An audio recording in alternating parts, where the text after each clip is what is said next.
Good evening, everybody. And after a 3-week holiday break, we are back for Zoom Racing League's Division 1 action on a Sunday night. I'm your host, Buffalo Trace, and today we are in Monaco. Storied street circuit, a favorite of drivers and spectators alike. We got full quality for you today as we watch these guys go around 19 turns into city streets. I'll pass along over here to my co-host John Ranger in a minute. John, what is going on kind of with the standings and the constructors, and what are you keeping an eye on today as I look outside and I see a little bit of raindrops here for Monaco Quali? The quality, we're gonna go ahead and look at the weather report in a minute. Standing wise, there's a couple surprises here I want to note out. There's a full on tie in P3 and P4 in Alfa Romeo and Ferrari. So there are teams that are really looking to be battling out. Actually, a lot of teams are very close battles. So there's high amounts of rivalries in Division 1, and we've seen that all throughout the season, right? All the races were very close together. Um, Aston Martin is in the lead so far in P1, a single point ahead of Red Bull. Hudson Poole is pulling his own weight on his end.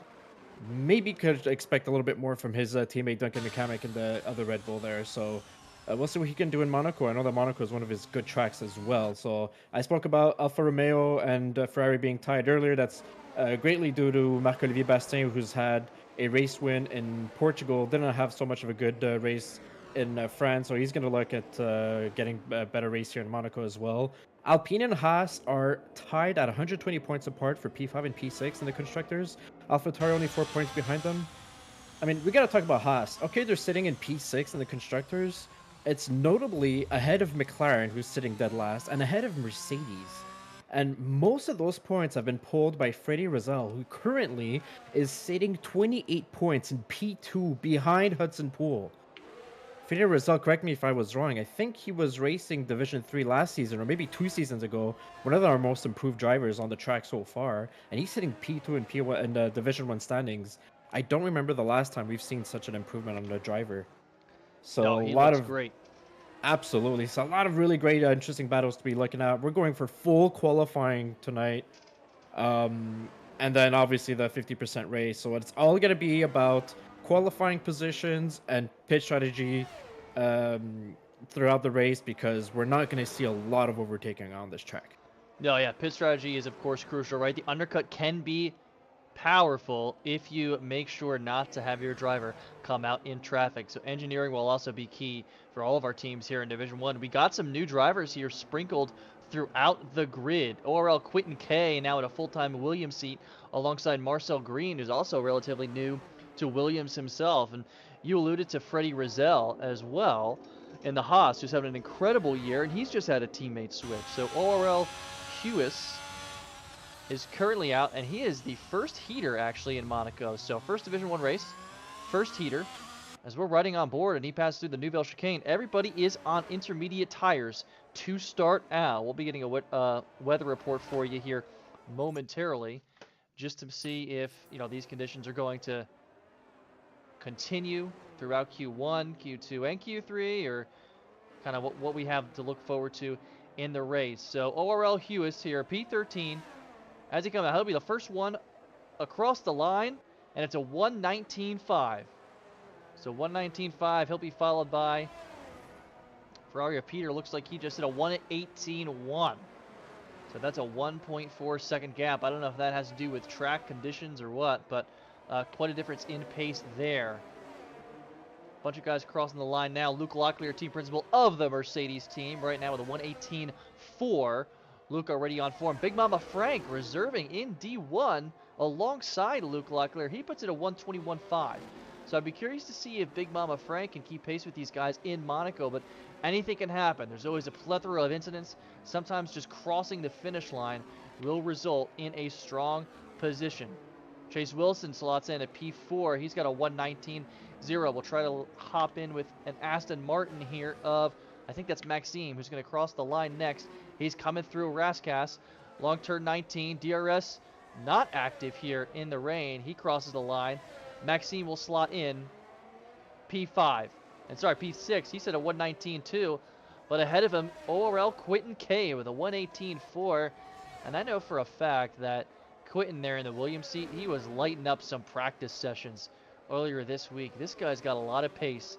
Really excited to see what he can do here in Division 1. Eric Carvalho, alongside his teammate Marc-Louis Bastien, Alfa Romeos have been looking strong of late in the past 3 weeks or so. Of course, capped with Marc's win in Portugal. Eris at a 1:19.7. We'll look for him to improve that as it goes on. Magnussen Cube in the McLaren, he's a reserve driver, typically Ferrari D2, slots in a 1:18.5. He showed incredible pace yesterday in Monaco in the D2 race, of course, driving for Ferrari. So slots in nicely here in P4. Lewis Piper on the Ferrari side, reserving for Peter Giordano on the Ferrari team. Usually we see Cody Lawrence there, but a little bit of a switch up. Not that much different in pace. Lewis so far slots in P6. So just about everybody now has set times. So keep an eye on Hudson Poole, who's currently at a 1:32.3, so not a competitive time. He may have had a moment. He may be going for 2 warm-up laps. We'll have to see. There's a yellow in Sector 2. It looks like someone maybe just moving over. It may have been Marcel Green. We'll try to get eyes on it. Freddie Rozelle slots in P2 with a 1:18.3. Continues to show incredible pace for the Haas team. What a steal he was at P10 as Eric Carvalho puts in a 1:18.4. That's a little bit more competitive for him, and maybe the track conditions are improving because Peter Giordano just improved on his lap by about 6/10. He's got a 1:17.5.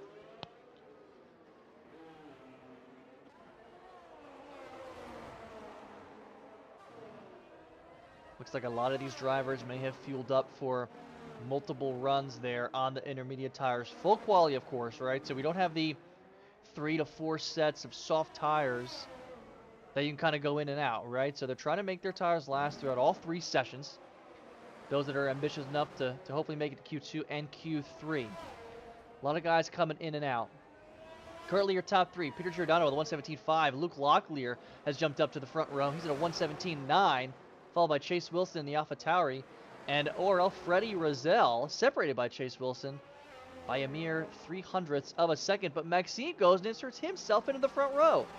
Everybody down a spot. Peter Giordano and Maxime Beaulieu locking out the front row. Little Ferrari and Aston Martin action there.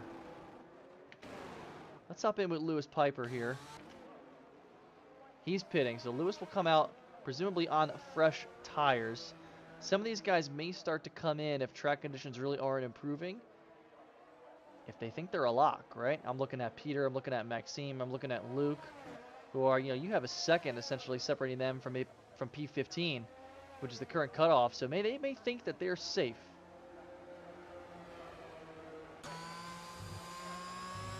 All right, I'm back, and I just got the weather report. Go ahead, yeah. What's going on? We're looking at entirely wet, and I was not told if it was intermediate or full wet condition, but an entirely wet qualifying. It will be followed by a dry race. Wet quali, dry race. So that begs the question about setups, right, Ranger? I mean, qualifying is so important here, right? You're almost tempted to use a setup geared a little bit towards wet weather, but you'll be so ill-equipped during the race. I guess in Monaco, though, your wings aren't changing, right? They're running 50-50 regardless. Yeah. So what sort of setup changes would you be making for a wet setup? I think these drivers are all going to be running their usual setup. The main thing that will change is tire pressure, which they're able to change due to the Parc Fermé rules. So I think they're going to go probably near highest pressure amounts, depending on the teams and depending on the driver and how they feel comfortable regarding that. But yeah, definitely higher pressure tires, and then once the race starts, dropping back to minimum, and you're good. As you mentioned, I mean, the secret to this race is 50-50 wings, unless some person out there is, very ballsy and wants to change his setup that way, but I don't think nobody's doing that here in Monaco. Yeah, I was out with Orel Hewis while you were going through the weather and setup information, and he banged the wall a little bit by Poole. Yeah. He's really slow coming out of Rascasse. Currently in P18, and he pulls in and aborts. He'll come in. But I'm not sure, Ranger, kind of if track evolution is taking a part here. We see some of the top guys starting to pit I mean, Peter was able to improve his lap by 6/10, one after the other, right? So I kind of got to thinking that maybe the track is getting a little bit more tuned up. But some guys towards the bottom we're not used to seeing. Hudson Poole, Aaron Altmaier, and Jason Pelter currently either out or on the bubble. Red Bull especially, both those drivers, Duncan and Hudson, are typically really strong around Monaco. So I'm surprised to see them around there in order. Yeah, I think, and I know Hudson's got really good pace on Monaco as well, but I think the rain maybe caught them off guard. And what's really happening here, what's going to be more and more difficult, is these guys are going to get some traffic. You know, there's 20 drivers out there. Yeah. You're on intermediate tires. You could do multiple laps on those intermediate tires. So it's going to be very hard to really take advantage of that as much as possible with 20 people on this very short track. Yeah, it can get a little bit crowded here at times, especially in the hairpin too. We see a little backup right there. As I think it was the Alfa Romeo of Eric Carvalho was there in hairpin. He's currently standing in P8, but there was some traffic there. So we'll see Duncan. Let's watch him cross the line here. He's currently in P13, well P14 rather, with a 118.7. And someone just jumped up a bit. I think that was Cal. Nope, Cal's in the pits. So it may have been Freddie Rizal that's at a 118.3 to bump himself up a little bit. The Red Bull into Rascasse, one of the trickiest turns on the calendar to carry enough speed through and do well, especially in the wet. Here he comes across the line. Duncan McCamick with a 118.0. Good for P4. That's what we're used to seeing from the Red Bull team here around the street circuit. Lewis Piper in for an outlap now. And I'm actually surprised to see Lewis down there in P14. Remember, Ranger, he was, when he reserved a little bit last season, I mean, he was almost a top 3 guarantee. He's got incredible pace. Yeah, most definitely. Looking at Hudson Poole, who's just going on the last corner here, so we'll see if he can improve on his time and if he's going to top his teammate as well. A little bit of wiggle room on the main straight there, and that's going to push him up on to P6. So he's about a 10th behind Duncan, just 3 thousandths behind Kyle Blevins in P5. Yeah. AlphaTauri's looking strong, currently P5, P7. They are both in the pits, presumably waiting until Q1 ends if they think they're safe. The bubble time right now is an 18.5, or an 18.6 rather, currently held by Lewis Piper. He's the last one in, but he's going around now. It looks like, let's see if he is on a heater. I believe he is. As he starts to approach the hairpin, and Magnussen Q with a collision with Luke. Let's hop in there real quick. I'm not sure if it looks like maybe a shunt from behind. Yeah, in with it Magnussen. definitely was. You saw it on the track map, a yellow dot suddenly go very fast and brake very slowly, and looks like he ran right behind Luke Locklear, and can't tell. Doesn't look like Locklear's on a fast lap, or maybe he is. No, it doesn't look like there's damage either for Magnussen Q, but a little bit of traffic. It's like he's trying to get by the AlphaTauri. His light is flashing. We'll see what happens. Maybe best to slow down and just give space just so you can run your heater. Right, so we were on with Lewis Piper. Let's see if we can capture him at the end. There he is through Rascasse, coming in, approaching turn 19. Using really high gears there. He's already in gear 4 at the exit of Rascasse. Coming across the line, Lewis Piper. Ooh, that AlphaTauri coming out there. He still has a 117.8. P4 for Lewis Piper. And while we were chatting about that, Eric Carvalho put up a P2 time of 117.6. Woo! Yeah, a lot of people improving on their times, doing great laps there. Yeah. And so far, well, you know, we still have some time left in Q1, but our bottom 5 includes some drivers we're not used to seeing in a bottom 5, notably Aaron Altmaier so far and Cam Bourne. So these guys are going to be looking to improve most definitely, and Aaron Altmaier's already an outlap. From 118.8, where would you say if you were Aaron Altmaier, where would you say to have to be positioned to be in a safe spot? I would say top 10. Yeah, I would say top 10. I was looking at Hudson Poole's time of 118.1. He's right behind Cal. I think that might be safe because these guys are improving, right? I'm riding along board with Big Mama Frank, who's currently in P16, of course, reserving for us. Glad to have him back on track. Tricky reunion here in ZRL, right? Boom. Throw him right into Monaco. But he's on 8-lap-old inters, and he was 4/10 up on his time this point. So again, I don't know if it's track evolution or these guys are starting to get more comfortable, but I think you're going to have to improve significantly if you're Jason Cam. As there's another yellow in Rascas, maybe someone Yeah, it's just Big Mama slowing Frank. down. You slow down to let the driver go by there. Oh no, you're talking about the Alpha Terry. It looks like Yeah, there it's was Cal Alpha Tower. Blevins. Yeah. Yeah. Okay, Big Mama Frank did slow down. Yeah, now he's a little bit above his time. So I wonder if he'll go around again. Hmm. Right, let's hop in with Aaron Altmaier.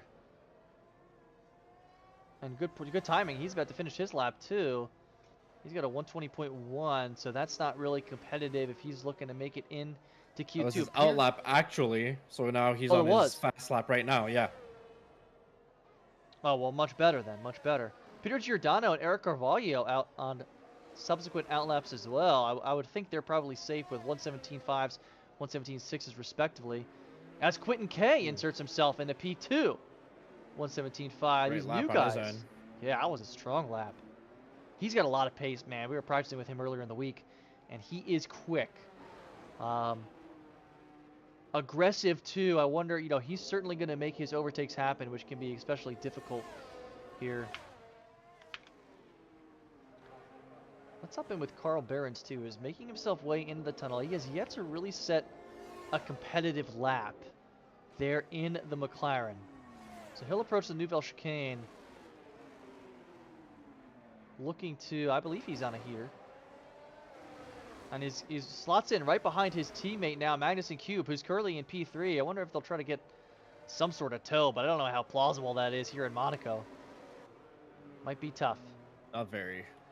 The dirty air will tend to slow you down more than anything else in those corners. Yeah, not a lot of time for the slipstream to really take effect, right? Especially in the wet weather. Yeah, most Carl definitely. Behrens, he will improve by 7/10, but he's still slotted into P20. So frustrating quality so far. If he goes around again and improves his time, he may have time. So Quentin K is in the pits. He's done. He'll be no better than P2.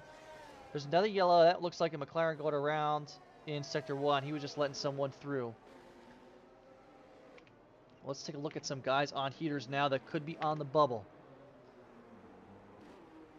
I was about to hop in with Freddie Rozelle, but he just improved to P9. He's got a 117.9. I'm with Chase Wilson. He's on 5-lap-old intermediate tires. Peter improved upon his P1 time. Now sitting at a 117.4. I think we might be seeing potentially Aaron Altmaier being eliminated here in Q1 already.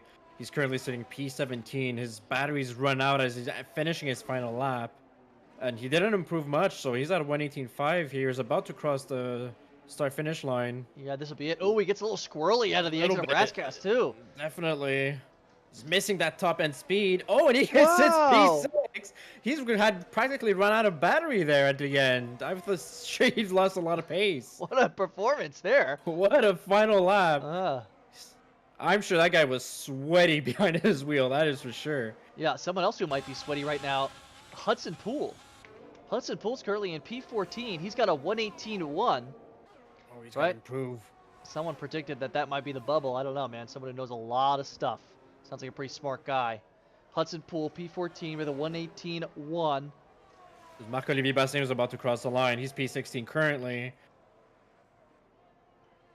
Oh, it doesn't seem to improve. Is that it for him? I think that's it for Marc-Olivier Bastin. Ooh, that one hurts for him. Tough. It's the worst one. And it looks like Hudson will be safe. Everybody who is past that 118.2 mark has finished Q1. So Hudson is safe. He puts it on P7 anyway for good measure with a 117.6. Cam Bourne now. The last one, and he's improved. Oh, sorry, he's not improved that much, but it really doesn't matter. Going to be a clean slate here going into Q2. And your eliminated drivers are Marc-Olivier Bastien, Marcel Green, Big Mama Frank, Aurel Hewis, and Carl Behrens. Disappointed, of course, to be eliminated in Q1 in Monaco. Probably the most important track on the calendar for qualifying. I'm a bit surprised some of these drivers, notably Bastien, who's stayed out on those intermediates. So like I mentioned earlier, you can do a lot of laps on those intermediate tires. However, They stayed out for more than 5 laps, some of them, and that really cost them time at the end, and with the Yeah. ERS as well. So I thought they would have pit and maybe try to get it for new tires. As you keep mentioning, we all know qualifying is so important in Monaco. If you're sitting in P16, you've got to get those fresher set of tires. Yeah, you'd think like midway when he knew he wasn't top. He knew he has top 10 pace, right? I mean, I know he's a controller Definitely. player, and Monaco's a little bit tougher for the guys on pad, but you'd think that midway through the session when he saw he didn't have the pace, he would come in for new tires. But strategy doesn't come through. However, his teammate Eric Carvalho rounds out the top 5. End of Q1, Peter Giordano, Orel Quinton K, Magnussen Q, Maxime Beaulieu, and Eric Carvalho are your top 5. We're into Q2 here, and should still be wet, right? I mean, Yep. Yeah, it's still wet. It looks like it's still into the intermediate tires. We'll be seeing drivers go out.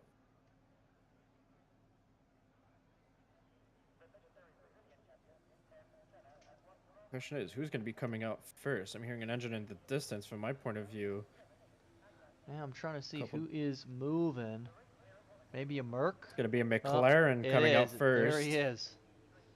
Well, that's Magnussen Cube, who's got a 5 grid place penalty.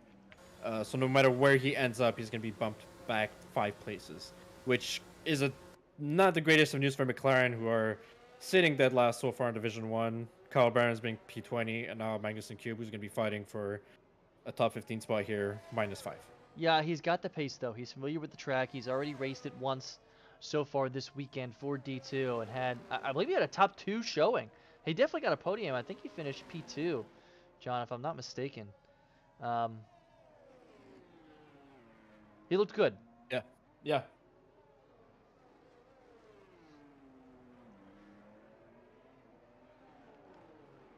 Behind him, I think, is Cal in the Alpha Tauri. Right, followed by the Merc. Well, it's got to be Luke Locklear, right? Because his teammate did not make it. I did hear, I think, that Luca Marudius may be out. I'm not sure if he'll be racing with us as the season progresses.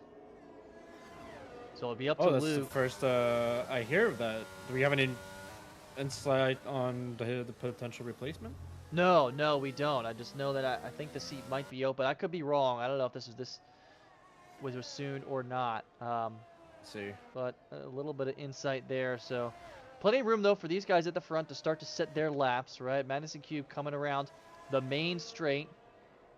And I'm curious what these times are going to look like compared to Inter. It looks like it's raining a little bit harder, but sometimes it's hard to tell kind of graphically.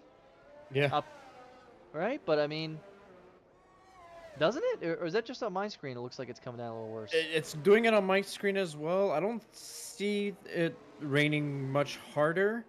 But the reflection of the lights on the raindrops is what's kind of like causing the ground to Yeah. look a little bit more sparkly than it should with the it. light reflection there. But no, so we're still in proper intermediate tire conditions so far. Well, Magnuson Cube is going to be the first one through the tunnel to set his heater here in Q2. Cuts Duval chicane perfectly. That curb there is so important because a little bit too much and you're validated, but you don't cut it enough, you can lose a ton of time coming around the meat of Sector 2.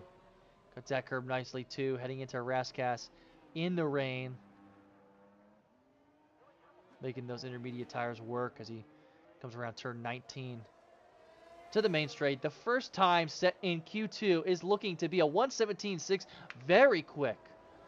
Very quick. I mean, we saw that was about a P8 time maybe. Cal with a 1:17.8 for last session. So maybe the track improving actually is Luke Locklear with a 1:17.2. So yeah, I'd venture to guess that the track is improving. Peter Giordano sets a 1:17.8.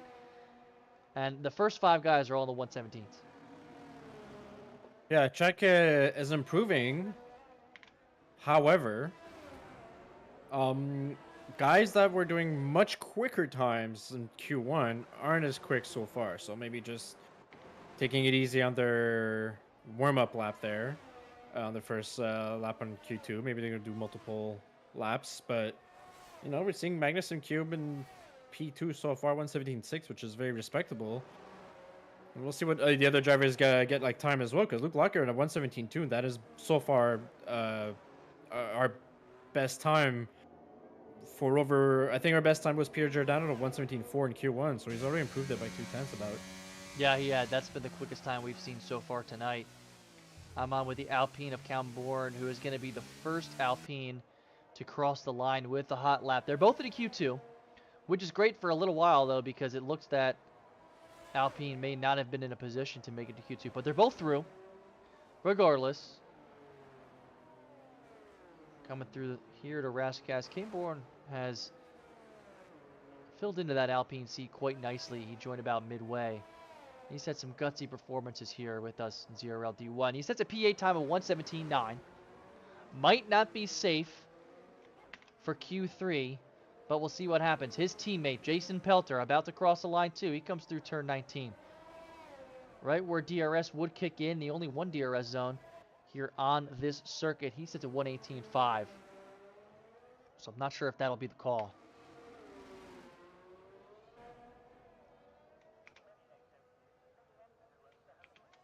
So just to mention, so far Luke Locklear has set himself up for multiple laps on his tires, and he's on a fast lap again. He's recharged his battery after that 117.2, and he was about a 10th and a half up on his time already in sector 1. Keeping tabs on him, and I'll let you know how he's going so far. We just kissed the wall there at the end of sector 2, and he's lost a bit of advantage. So if he is going to improve on his time, it's all going to be gained or lost in the very last corner here.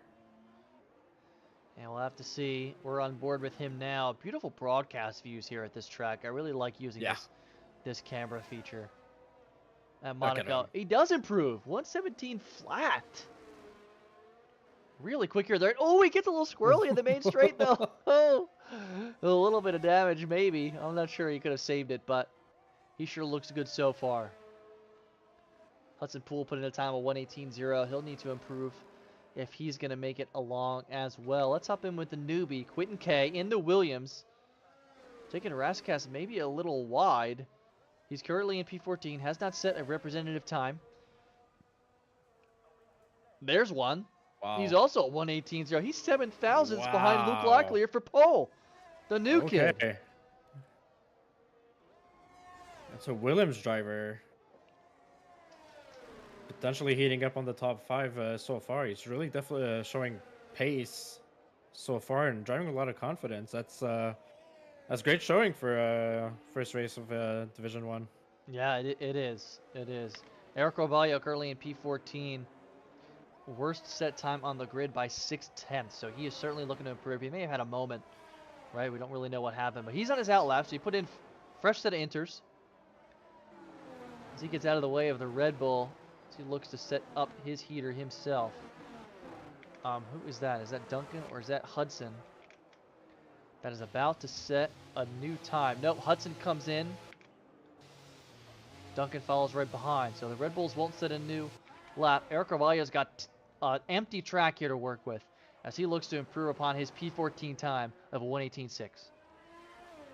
And as we're riding on board Eric Carvalho right now, what I'm noticing is a lot of drivers tend to improve their laps on the second fast lap they do with the intermediate tires. Yeah. So maybe getting the tires up to 10th after one lap around the track isn't really the best kind of situation, and so they go for a fast lap, set a time, recharge the battery, and then on the second fast lap, the tires are much more up to 10th.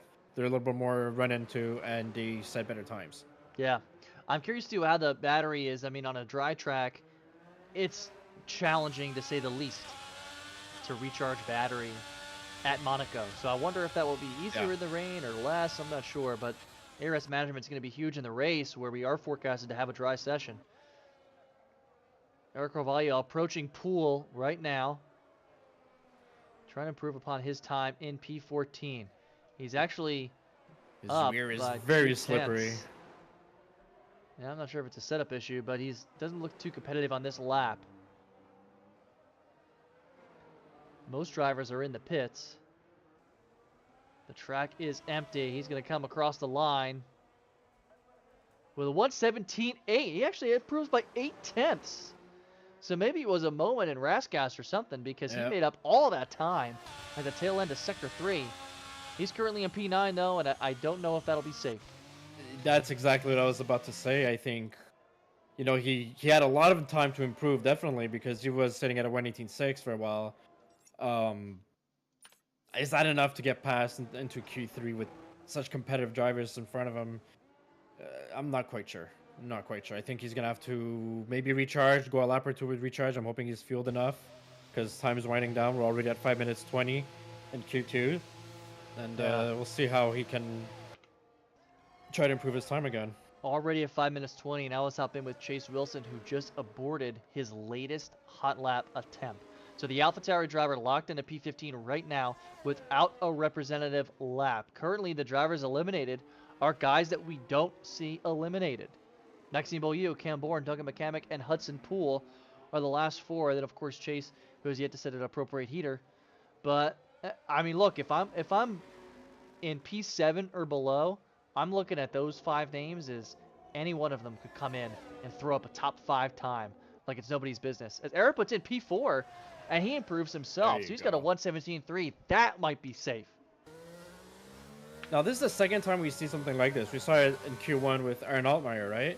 The completely ran out of battery of ERS and somehow still improving their time. So I'm Yeah. wondering if some of these guys are going to try to play with shutting off the ERS in the wet condition mode in Monaco to gain maybe better traction going outside of a corner, Right. because maybe ERS is causing the rear tires to just slip a little bit and lose time. So Aaron just built on his last hot lap. He's in P8 with a 117.8. Less than a tenth separates him from elimination should drivers improve that are currently out. We're on with Jason Pelter, who's got a 6/10 improvement so far. He's in P10. Or sorry, no, that brings him to a 117.8. I must have been looking at the times from his previous lap, so he's setting the heater now.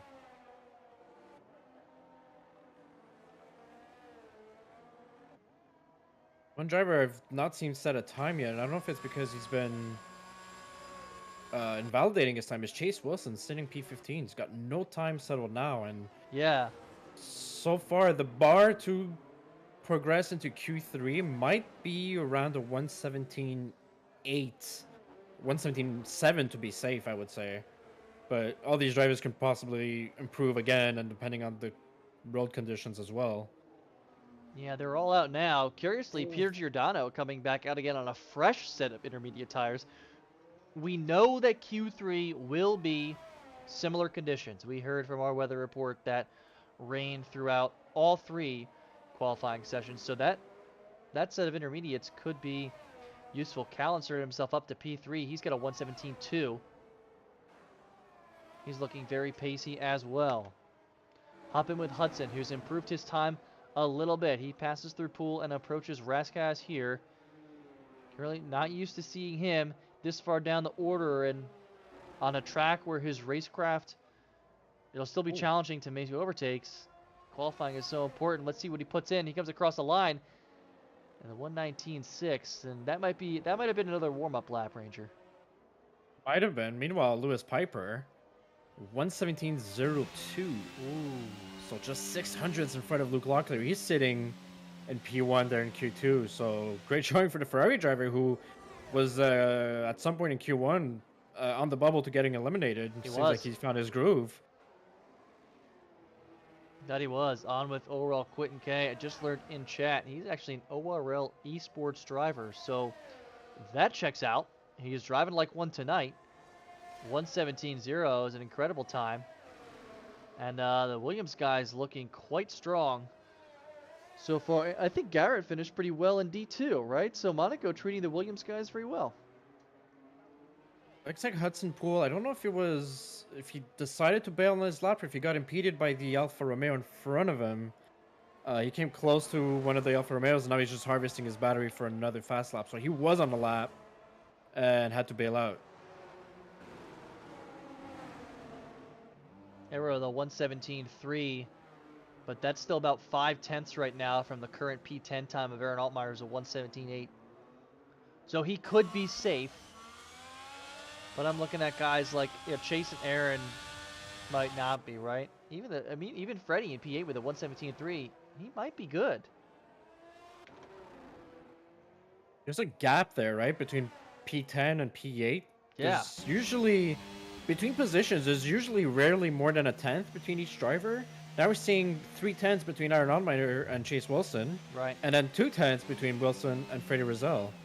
So the bubble could, as I mentioned earlier, should look like it was going to be 117.8, but it might be more of a 117.7 if all the bottom 5 drivers start improving.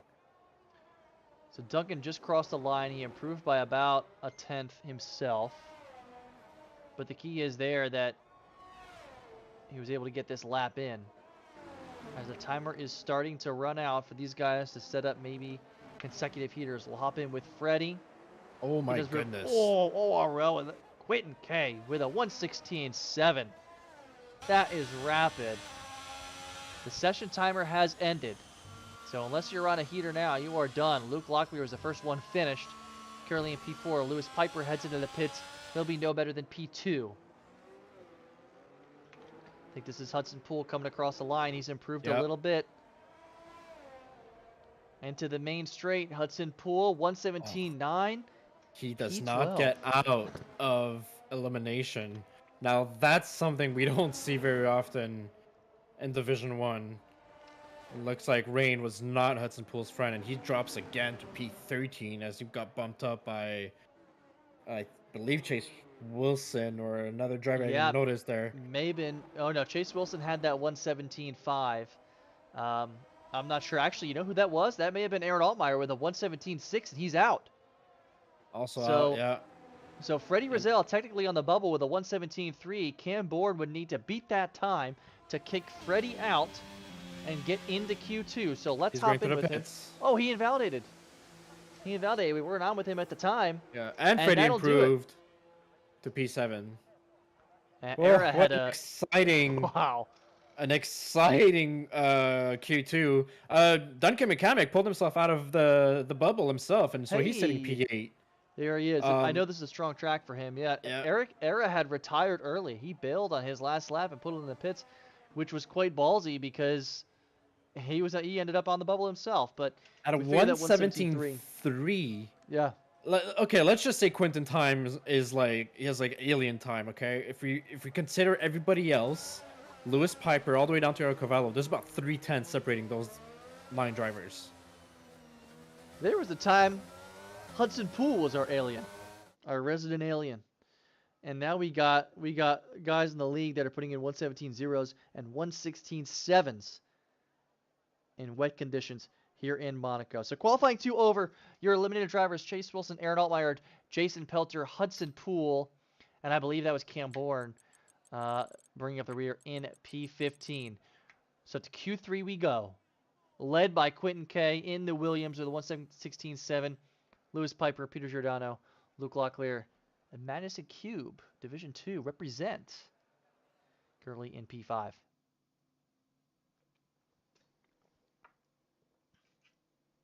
Now Q3.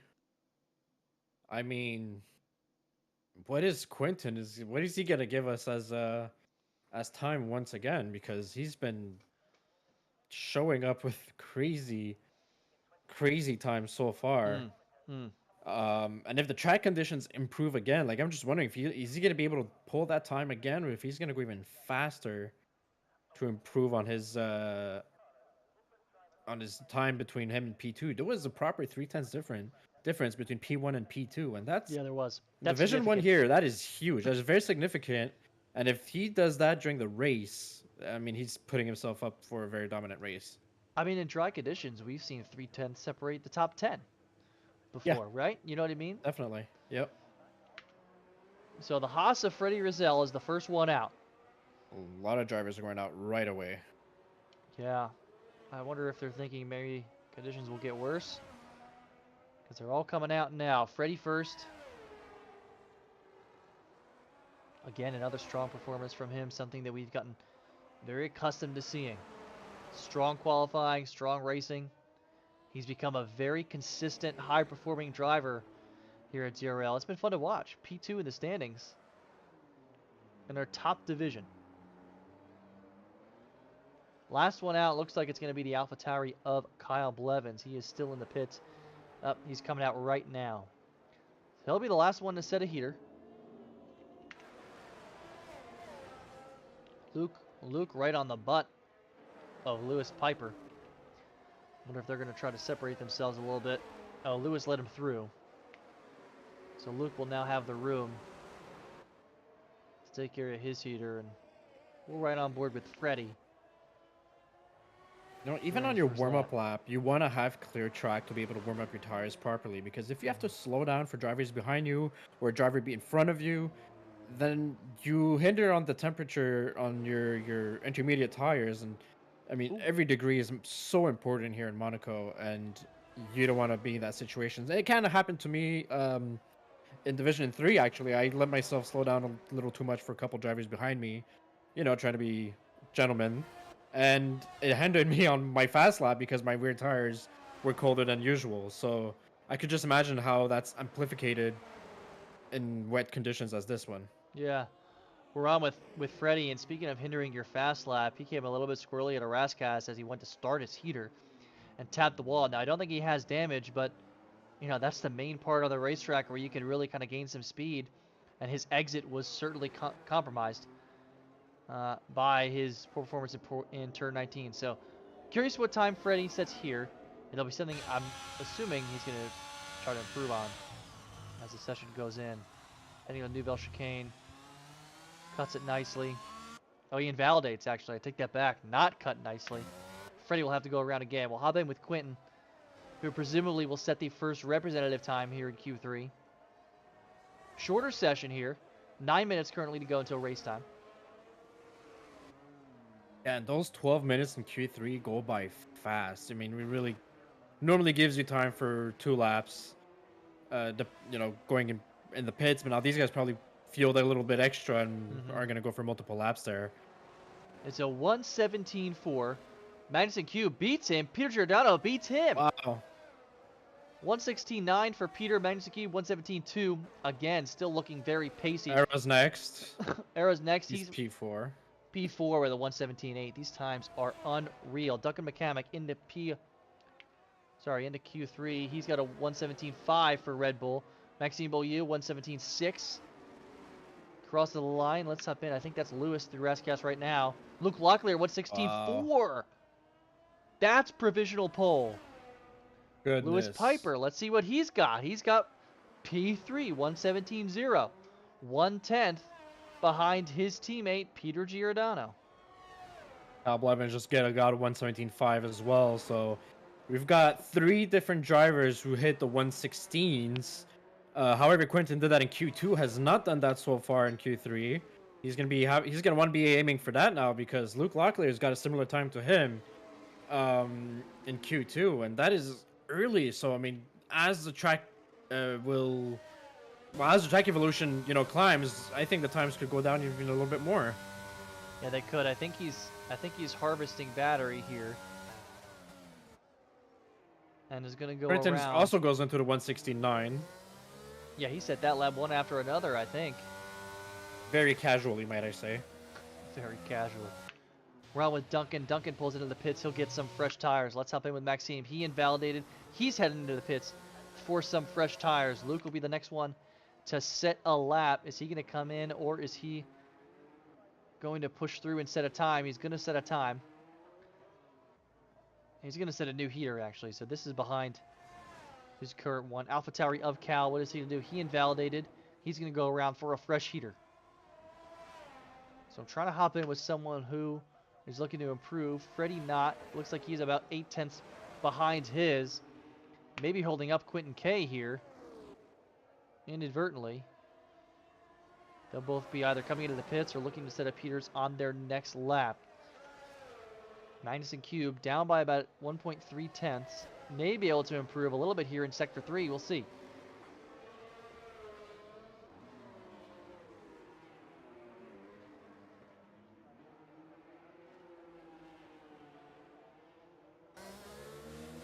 Magnussen Cube through Rascas onto the main straight. Is he going to improve upon his 117 too? No, it looks like he's at the exact same time, if I read that right. Did he? All right, Luke Locklear improving a little bit. He's got provisional pole by almost half a second. You just grinded on the wall a little He bit there. He's did. had a bit of squirrely moments on his rear ends there, and I think he's gonna go into the pits. Yeah, there he goes. He's gonna go for a fresh set of tires. By the end of sector 2, he was about a Oh, tenth and a half Cal behind. had a moment. Broken wing Oh, for Cal by Poole. He'll have to come in. I'm not sure if he was on a heater. He's currently in P7. But he'll have to come into the pits, replace that front wing, and come back out. So the timing here is going to be quick, right? You don't really have enough time to go out, set a heater, come back in, right? So this is really your last exit out of the pits. Era is on his out lap now.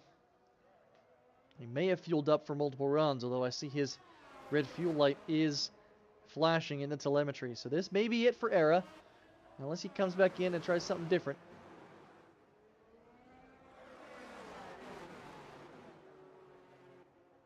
This is his out lap, I believe. Duncan is on an out lap. yeah. And Aaron Allmeyer might be just a little bit on the way into turn 1. He's gonna have to be really careful coming out, and he does a great job in seeing that Alfa Nice. Romeo right behind him. Yeah, Maxime going out for an out lap in the Aston Martin, currently at a 117.6. Good for P at 9. So 2 heaters and an out lap here, and Lewis Piper is on an out lap as well in the Ferrari.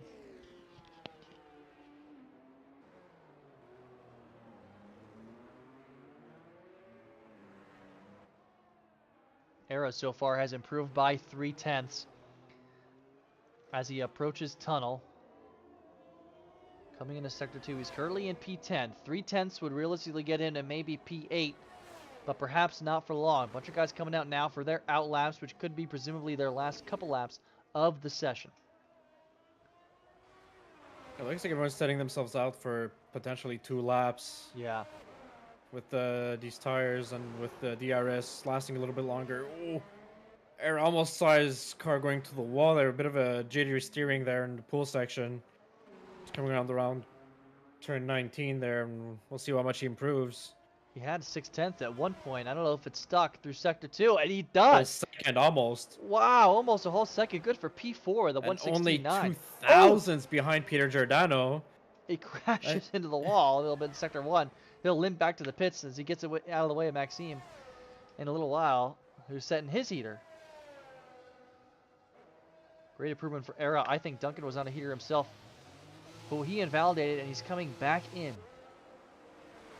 So that'll have to be a quick stop, in and out, if Duncan's trying to set a new heater.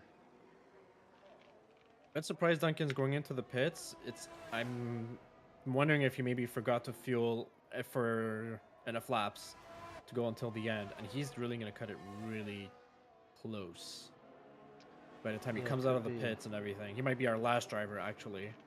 Oh, it looks like a driver went around. Oh, Quinton went around after turn 1. I think he started his fast lap. Don't know if there's damage on his front wing, though. Yeah, we'll see if we can get the right broadcast angle here. Also watching the mini-map, Maxime is going to come in. He is missing his right-hand end plate on his front wing. Maxime so far looks like he has 2/10. Maybe got a little squirrely in Razcast too. I don't know how much he's going to improve here. Looking a little slippery here, even on the main straight. It's a 117.5. He improves by about a 10th and a half. And I don't know if that's going to stick. He'll probably look to go around again. Although he's got 80% battery, so this may be consecutive heaters for him. Yeah, it looks like he activated his ERS probably around the chicane or the pool area. So he went for 2 laps, 2 warm-up laps.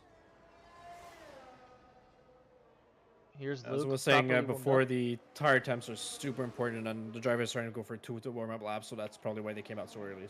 Earlier. Right. Up in with Peter. I don't know if this was a heater for him or not. ERS is going down, so he is looking to improve. But he will not. Well, I can tell you one thing. Quentin is going to go into the pits, presumably. Yeah, he's going to the pits. He's got damage on his front wing, so he will be at best P2. So far, our pole sitter is going to be Luke Locklear. So far, And unless someone can pull unless somebody can improve by half a second, basically how it yeah, goes. yeah. Here's Maxime Beaulieu coming across the line for another heater. Doesn't look good. Doesn't improve by a second. So that's 2 consecutive laps. So this is going to be his last one. ERS going. There's a Red Bull going to come across the line soon. That's Duncan McCamick. It's his out lap, actually. He's just activated ERS Oh, and he's that's going for his right. fast lap right now. That's right, because he came in. Okay, so he made it in time. So that was Yeah. a good call to go into the pits there. Let's hop in with a Merc. Here's Luke Locklear. Is he going to improve? He No, but doesn't. now Like, might he be his cue. technically... Yeah, he now went on fast lap. I think he activated ERS a little later as well. So a bunch of drivers, very last second, they're crossing the start-finish line for their fast lap. So Yeah, the only person who Cal. didn't make it through was Eric Carvello so far. Right, he's done. He didn't make it through. Yeah. Peter's also done. He went in the pits. Quinton's done. He went into the pits. So we're looking at P5 to P10 to improve on their times. Yeah, Lewis Piper.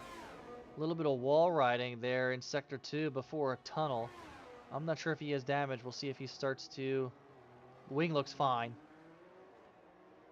We'll see if he starts to improve here as we get a time split. There's a yellow in Sector 1. Lewis Piper's improved by about a tenth and a half so far. He's got a 117.0. If he can get into the 116s, he could be in line for a top... Almost a front row, really, if he can get in the 116s. Everyone else is only at the 116.9s. Time Mechanics at a 117.3. He's done for the session. Lewis Piper 117.0 does not improve. He'll be nothing more than P5. Haas coming around. Freddie Rozelle. No, he did not improve upon his P8 time, and that's it. That's the session. So your pole sitter in Monaco for Division 1, Luke Locklear with a 116.4 by about 5/10. What Wow. a freaking fast lap for Luke Locklear.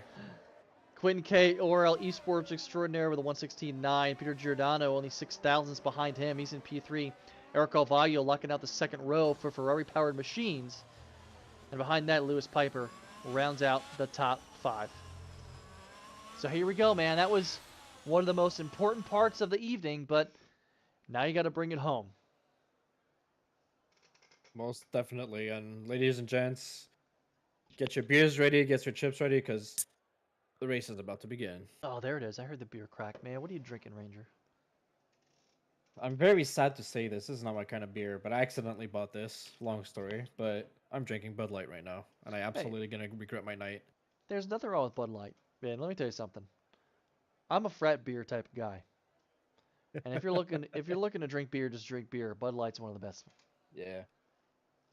I am one of those fancy craft beer drinkers.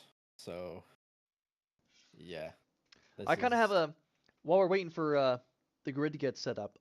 I'll share a theory with you, Ranger. Let's go for it. I'll put my tinfoil hat on, okay? I think with craft beer, I am not a craft beer guy. Gotcha. I believe that it's a worldwide conspiracy, craft beer, and that nobody really likes it, but they just say they do to try to impress people. Right? All right. how All right. close am I, Ranger? I mean, let me destroy your entire theory. okay. I don't drink IPA. Oh, okay. You've poked a hole in it. There you go. Yeah.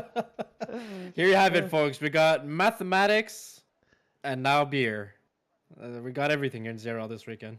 That's it. See, we're making you guys well-rounded audience members here on a Sunday night. So no formation lap again. I've heard rumors of the tire temperature bugs still being around. Yeah, but unfortunate, and it kind of doesn't give you a proper warm up, and you get just thrown in a race there. But I mean, you got to be ready for it. No, it feels weird, right? Because, like, Definitely. here we go. No formation lap. 3, 4, 5 lights out. And we're off. Let's hop in with Lewis Piper in the Ferrari as we watch these guys go all the way through turn 1. And he should have a nice view here, keeping it clean so far. He'll try to take P4 from Era, but that's a no-go. Back to broadcast view. Looks clean from Division 1 through Oh my turn 1. That's goodness. outstanding. As a steward, I'm so happy to see this. You love to see it, right? Only a little bit of shuffling so far. Aaron Altmaier, the biggest loser. He's down 3 spots in a P14. Biggest winner so far, Hudson Poole, already up to P11. Now we got a little bit of shuffling, but Luke Locklear up and away. He will stay in P1 through the hairpin. He's got half a lap under his belt. We'll see how much longer he can take. But we got our first yellow. A lot of contact in the mid-pack and the hairpin there, and looks like it was... not Freddie Rizal, but it looked like it was like Hewis and Aaron Altmaier and Cam Bourne, where there's a bit of the slinky effect that happens in the hairpin there. Yeah, the ghosting is so weird. I'm on with Monaco Bastien, and the Alfa Romeo's ghosted a little bit. He's up a spot, but Chase Wilson is down 7, and he was ghosted there. And then they unghosted for a second, and then came back. So, question, Orel Hewis, and I believe his first race here is up 5 spots as well. He's in P14. Good showing for him so far, but the top 5 unchanged. Freddie Rizal, the one at the top, who has made the first move, he's in P6.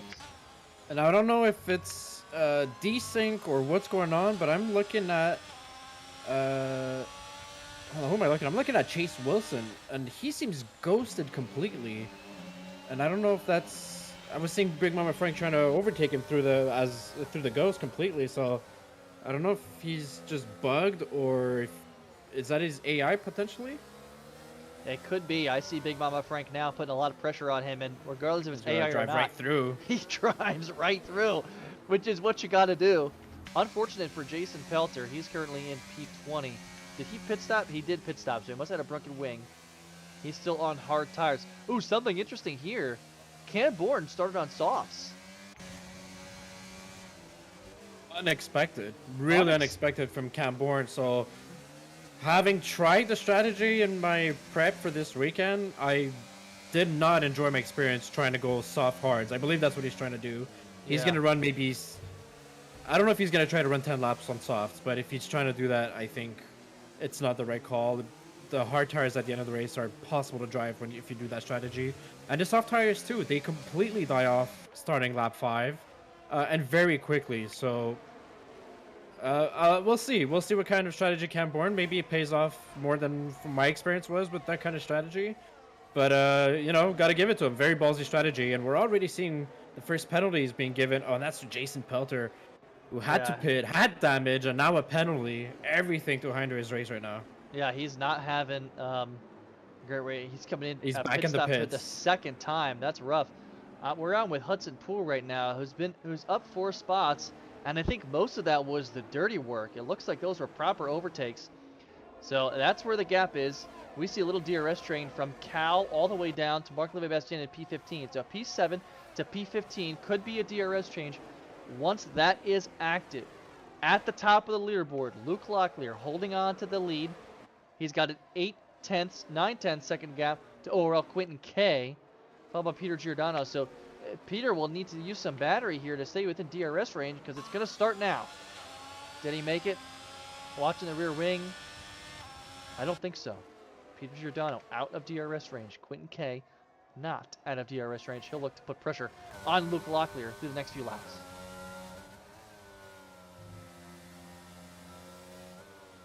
This becomes a whole. We're gonna be playing a game of chicken soon enough, right? So we're looking at the medium tires going. I mean, the normal pit window for the medium tires should be around starting at lap 12. But if Quentin decides to pull the trigger early on Luke Locklear, if he's able to stay this distance from Locklear and try to undercut him with the pit, and the undercut is so powerful here, then we might see other drivers trying to cover off that undercut and see a bunch of drivers pitting maybe as early as lap 10.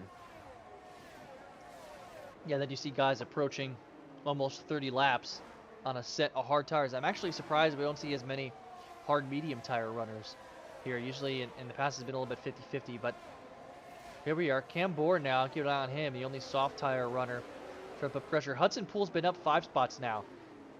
He made the pass on Maxime Beaulieu and is currently in the top 10 as he approaches his teammate Duncan McCamick, who is in P8. They're gonna make a switch. And they did make the Hudson switch. Poole. That was strategic. Yep. That was the right call. But I think Duncan has enough pace here to hopefully get dragged a little bit by him if he can stay within DRS range. So great strategy by the Red Bulls there. Yeah. Well, Hudson's on the medium tires and Duncan's on the hard tires. So for now, the medium runners have higher pace. It's gonna be way true. later that the hard tire drivers gain on the pace on the mediums. And to refer back to your comment where you were surprised there wasn't that many hard tire drivers there.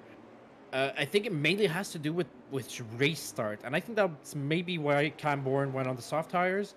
He made the gamble of going to soft tires to get a better race start. I mean, an exit off the grid, obviously, in order to gain positions, because that's where the main positions are gained is on the race start in Monaco and on pit strategy. So maybe that's what he was trying to go for.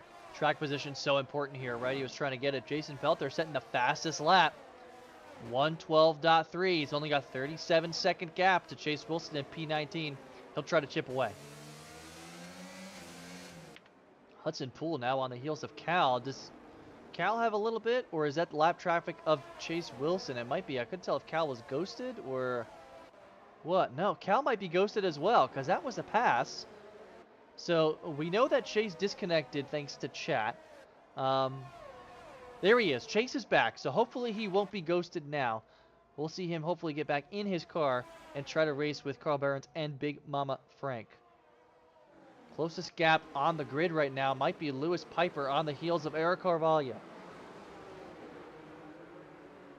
About 3. It's so misleading sometimes in the hairpin, right? Because the gap gets so tiny at the tip of it, and then changes.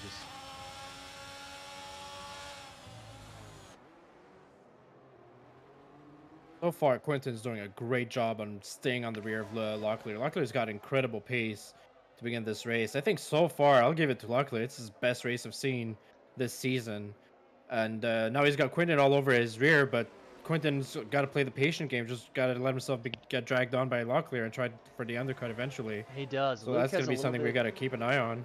Yeah, Luke has a little bit of the battery advantage right now by about 10%. But he's going to be feeling the pressure very soon. Peter Giordano's already fallen out. He's a solid P3, but a little bit in no man's land here, as he's 2.2 seconds away from Quinton, and he's up by 2 for the Alfa Romeo of Eric Carvalho. So no DRS for Peter, but also not feeling the pressure right now. And it might be in a good position to be in for Peter. You don't want to have a driver all over your rear all the time, and you could just focus on whoever's ahead of you. And eventually, if Locklear and Quinton have a moment together, well, Peter Giordano's going to be able to catch up to them pretty quickly. So right, he seems to be using his ERS a little bit more than other drivers currently.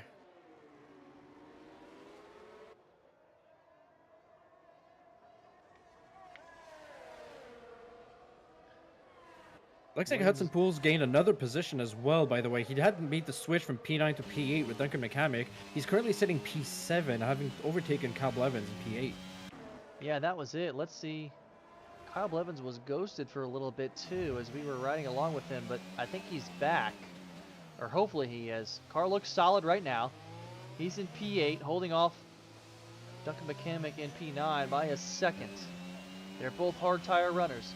Maxime Beaulieu looking up to make some time here. Half a second back from Duncan in P9. But he's got the better tire right now.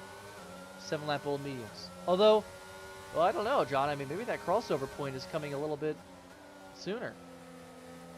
Yeah, around laps 7 and 8, you see the hard tires gaining better advantage slowly in regards to the mediums. But I mean, the mediums are really just to carry you to the pit strategy, and then the hards are going to go very long. We see a bunch of drivers hitting the 60 to 70% range in usage. I would not be surprised to see a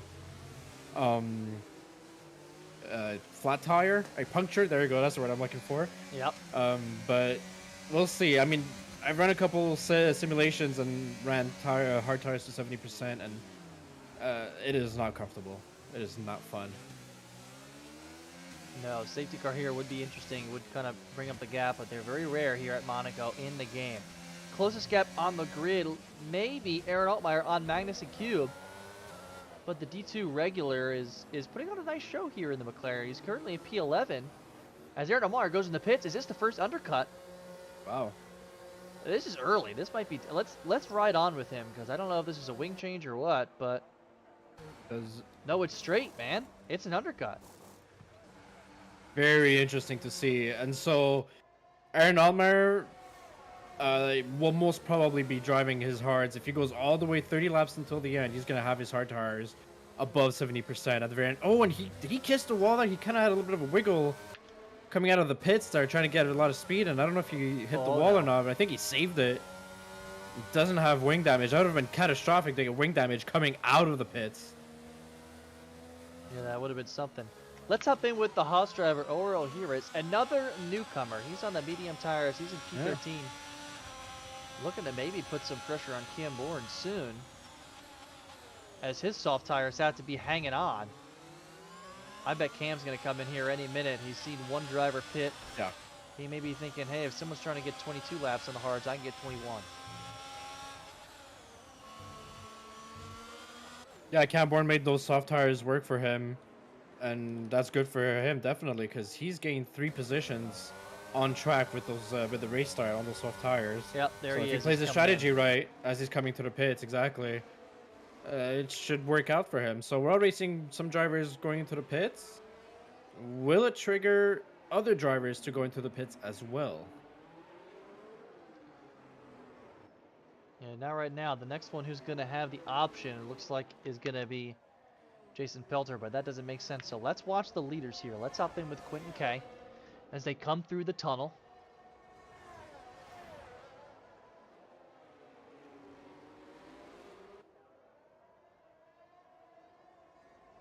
So is that kind of race where we're not going to see a lot of overtaking, right? So it's very, very patient and very strategic.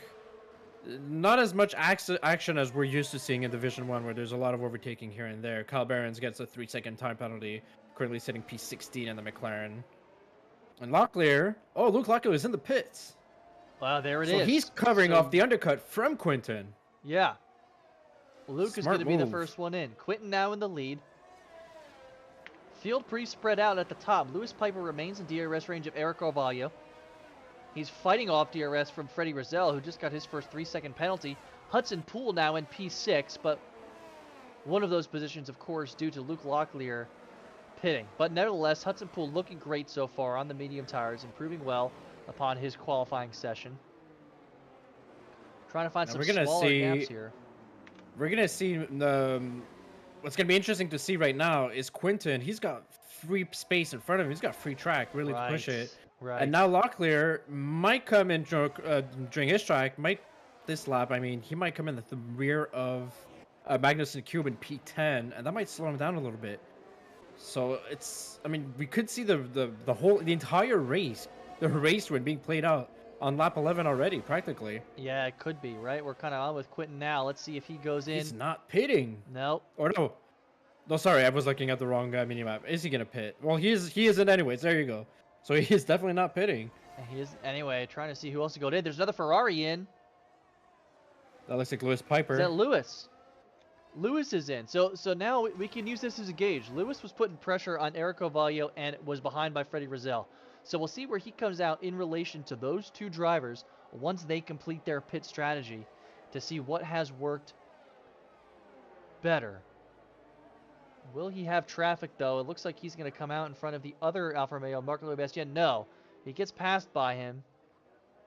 They won't have a lot as Carl gets a 5-second penalty for corner cutting on top of his 3-second one. So Carl's having a tough time right now, currently in P19.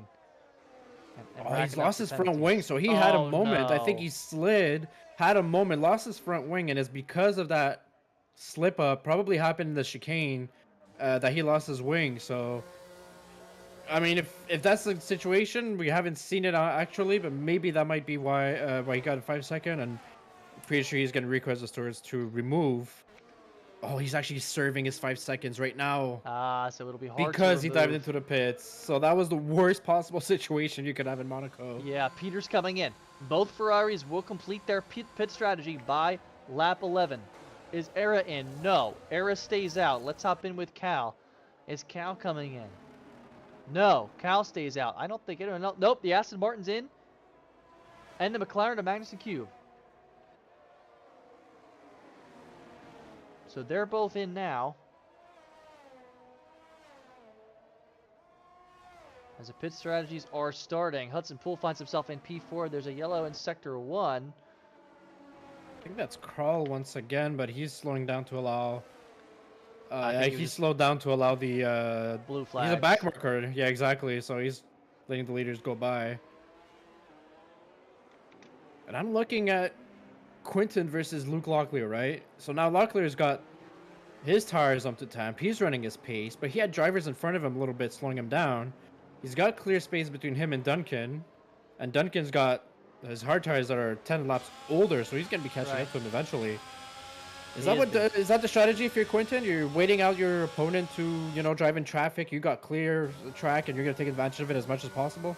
Yeah, it's tricky though. He's got to have good engineering, right? And I feel like as the field gets more spread out, that opportunity just might not come, right? So it depends on how much of a gap he can pull on Era too, right? Because as it stands now, he may be able to come out, yeah, like you were saying, right behind Duncan. Hudson comes in. Hudson completes his pit strategy.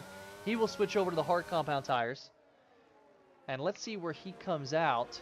Yeah, so Carl Behrens, after that disastrous moment, he's retiring into the pit. So that is done and over for Carl Behrens and the McLaren. He's going to be sitting peanut 20. Tough break.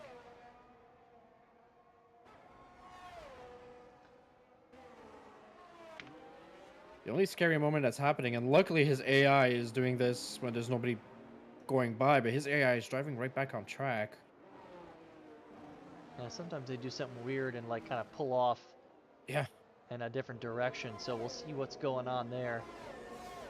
Luke Locklear, the first to complete his pit strategy. He's currently in P6. But something chat pointed out too, I think it was Colin Edwards. Luke is going to be held up a little bit by Cal and Duncan. Right? And they still have some laps to go. And they're going to be playing some defense because they need their boy to come back. That's a localized yellow still for the McLaren of Carl Behrens. I mean, he tried to retire in the pits, so I don't know what else he can do there to avoid his that. AI is going to go into that little corner, so... Yeah, retiring in the pits triggers your AI to come out of the pits and go into the corner just before the hairpin turn in turn 5. So it could be a stressful moment for drivers coming up behind him. Yeah, a little bit of a battle here. Cam Bourne on 9-lap fresher hard tires, putting pressure on Chase Wilson, and Chase almost lost the rear going into Rascass. We'll see if the exit's going to carry him, but they both have DRS range, and Cam will have to wait to make that pass, but getting a little squirrely there, and a new DRS train has formed as Big Mama Frank completes his strategy. BMF, the first hard tire starter to pit for mediums. So his medium tires will have to make it longer than the hards, almost 25 laps. That's a lot. I'm surprised, Quinton. Well, Quinton, there you go. He's going into the pits, and he's going to take advantage. Ooh. I was just looking at Locklear fighting Duncan. I was about to say he's going to take advantage of Locklear fighting Duncan, but he just kissed the wall properly. He may have a slight damage. We don't see any physical damage on his wing. Maybe it's, that very slight crack that's going to slightly affect his race there. A little understeer.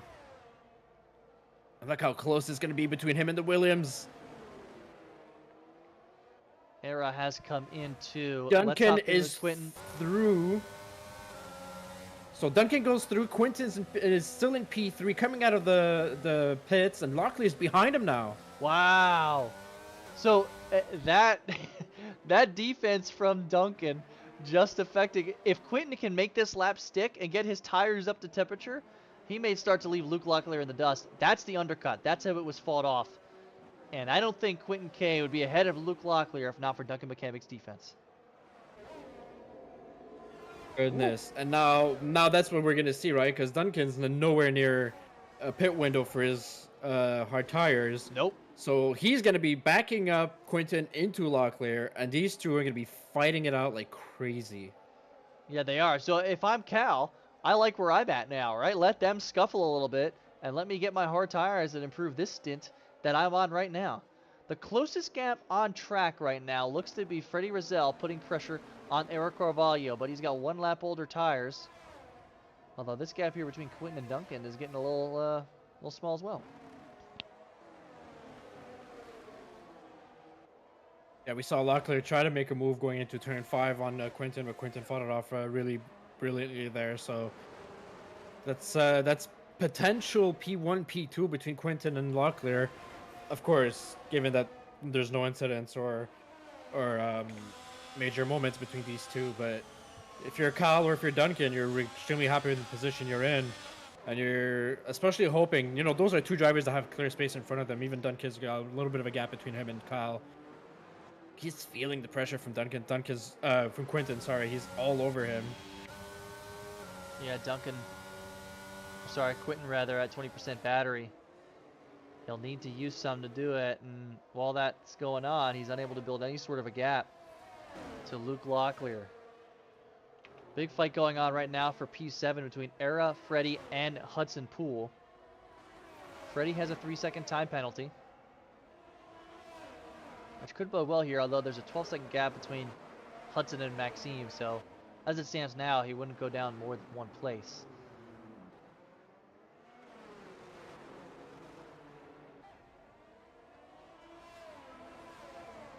Let's hop back in with Quinton now. That gap is only 0.2. As he comes closer and closer each lap to probably making a move during the main straight.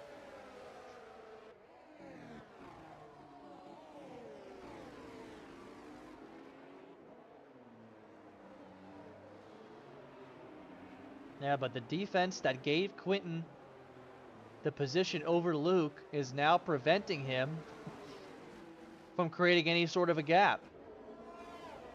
So he gave it to him, and now he's taking it away. As these guys will be locked in here. Cal in the lead of the race. 1, 2, 3 drivers yet to complete their pit strategy. That is Cal, Duncan McCamick, and Chase Wilson. Yeah, the unfortunate... well, actually, Chase Wilson, will he complete his pit strategy? Didn't he pit earlier because he had soft tires? Or am I thinking about Cam? Oh, no. You're Oh, thinking there's about Chase Cam Wilson. Yeah, Okay, you're yeah, thinking okay. about Cam Okay. All right, so Cam, yeah, he did make those soft tires work. I mean, he's Yeah. you know, Luke was doing the undercut too, and he's at about the same tire age, right? And he was able to get some position. So he made the soft tires work. Mark Louis Bastien secures his second 3-second penalty of the day. So that's really tough. And so that far, we've essentially puts him P17. Yeah, we've seen a pretty clean race so far from D1, which of course for the guys in the back is tough because no sort of safety car, nothing like that. But we may have just missed a move here. Jason Wilson losing P13 to Aaron Altmaier.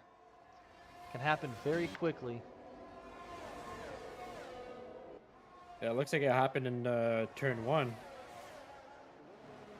So probably had some ERS and DRS strategy, had a better exit on the last corner. Yeah, and that's the issue with Chase Wilson is he's losing time. He's lost the position, and he's on an 18-lap old hard. So and he's probably going to come in pretty soon. Although this is about the standard window really for hards. The game wants you to pit at like 21, 22. But so far this weekend, we've seen guys pit sooner than that. I wonder if Quinton's going to make the move now. He's got DRS. Doesn't look like he's gotten rid of that much battery. He's not going to make DRS, that move. he's got ERS, but I'm thinking he's going to wait until Duncan pits, and then he's going to activate his battery to get the speed off of Luke Locklear, because Locklear is behind him, is only sitting at 16%. Yeah, but if he could make that move now, then Duncan could hold up Luke, and maybe he could try to build a lead with some clean air, but he doesn't seem too eager to pull that trigger.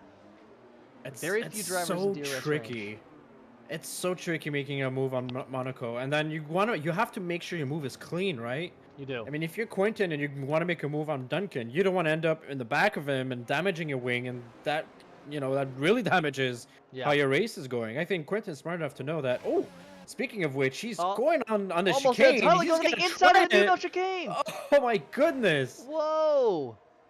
Quinton's going to have to learn something right now, is that Duncan does not give a position away so easily. He's a guy that's going to position his car very widely to defend a position. and he's just figured that one out. So Quinton's gonna have to look at another way to overtake him. Yikes. Ooh, that was close. that had me clenching. Yeah, that was I was tough. just saying he wasn't gonna overtake him because he Yeah. could, you know, be patient about it, but it looks like he's not going to. And Locklear's all over the rear of Quinton, and he wants to make something work right away as well. Yeah, he just looked like he's trying to make something happen. Hudson's been on the back of the Haas of Freddie Rizal for quite a while too, but Freddie's holding him at bay quite nicely. In fact, their batteries are about the same. Both under 10%.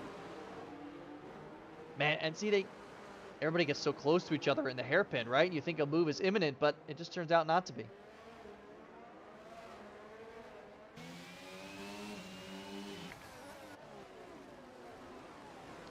Quinn thinking better about making a move on the inside of Nouvelle now.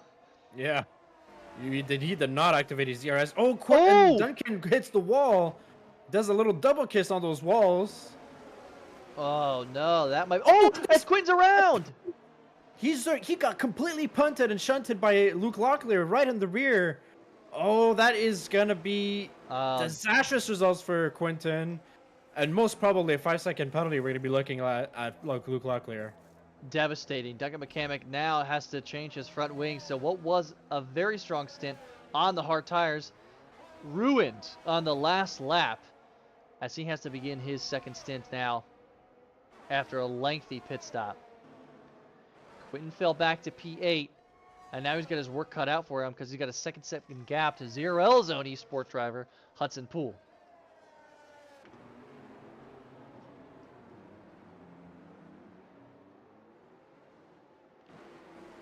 So Duncan's starting on the fresher medium tires, so he'll be able to catch up to drivers in front of him. Being able to overtake him is going to be another story.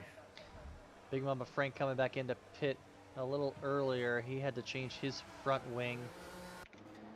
Duncan came out behind Cam Bourne, in between him and Aaron Altmaier. He's currently in P12.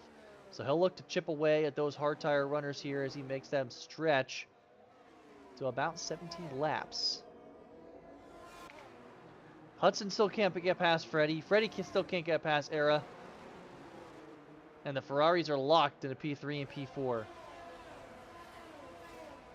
Yeah, one of your better chances of doing an overtake here is if you have both DRS and DRS advantage on the start-finish straight. But if the driver in front of you has DRS, you could completely forget about it. You gotta look at something else. Yeah. Yeah, so like yeah, exactly, right? So if I'm Lewis Piper, man, I'm saving my battery, right? Just get the tow from Peter and get dragged along and try to conserve it in case you have to defend against Freddie. It just makes his pass so much more difficult. Little mini DRS train now forming between P2, Luke Locklear, all the way down to P8 of Quinton, who of course had that little spin, that little incident. Now, I don't know if he had damage because he didn't pit. So we'll get a good view of his wing there, and it looks intact. Yeah, I'm wondering if it's a light green damage that's maybe potentially not visible, but it's surprisingly very raceable in Monaco if you have very minor damage. I did notice that. Yeah, it is a little bit, because on some tracks, just a little bit of tweak there, and you are understeering Big Kingdom Come. But in Monaco, you can manage with it as long as it's like lime green or whatever, you know, that color indicator on the front wing. Cal coming in to finish his pit strategy. So, on paper, everybody is now completed. We're kind of expecting everyone to go to the end. Smallest gap right now is between Lewis, Era, and Freddie. They're kind of alternating between 4 and 6 tenths themselves. Although the other Alfa Romeo, Marc-Louis Bastien, maybe starting to put some pressure on Aurel Hewis in the Haas. He's going to have DRS. Is he going to think about making a pass? No, it doesn't have the speed. And that's the thing, too. If the guy you're hunting for, Ranger, gets a good exit out of Rascasse, you can't pass. Yeah. So you need to just be there and hope they make a mistake in order for you to secure it. Most definitely. Yeah, it's a game of mistakes in Monaco. That's really what it is. And we've seen different kind of mistakes happening. Sometimes it's kissing a wall and getting a little bit damaged. Sometimes it's misjudging your braking zone and you punt a guy slightly and Unfortunately, in this game, even if it's the lightest of taps, the driver in front of you tends to spin around, as we saw Yeah, with they Quentin. do. It wasn't a violent hit from Locklear, No, and Freddie definitely Brazil not almost loses intentional. it. Sorry Ooh, to interrupt. Freddie almost sorry. lost it coming out of his exit of Rascast, and Hudson Poole took that position away. Oh wow. And I don't know if he's still within range. Is he right behind Hudson? He Yeah. is. He kind of saved it. The fact that he only lost one position out of that is incredible. But those are the... Oh! Goodness. There it is. He lost a little bit there, and he may have front wing damage here. Let's take a look from the broadcast view. It looks clean, but he hit the wall again. I'm not so sure. He just needs to calm his heart rate down a little bit. He had a moment there, but probably a little bit of a Code Brown moment. He just has another one.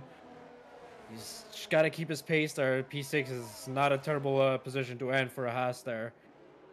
So unfortunate for him. And I was just talking about, it's a game of mistakes in Monaco, and that Yep. slight mistake cost him a position right away. Yeah, impeccable timing there. That's exactly when he made the error. But the fact that he stayed within DRS range. Let's take a look at the penalties real quick, because I clicked through 3 times in a row. Hudson and Freddie both have 3-second penalties. So as that stands right now, the positions won't change. But as Quentin starts to chip away at that gap, that situation may differ. Magnussen Cube has a 3-second penalty. He'll probably be down 2 spots there. 6 seconds for Marc-Louis Bastien. Looking to be just ahead of Jason Pelter at the rear. So, surprisingly, the penalties that are apparent aren't really having that much of an impact on finishing position.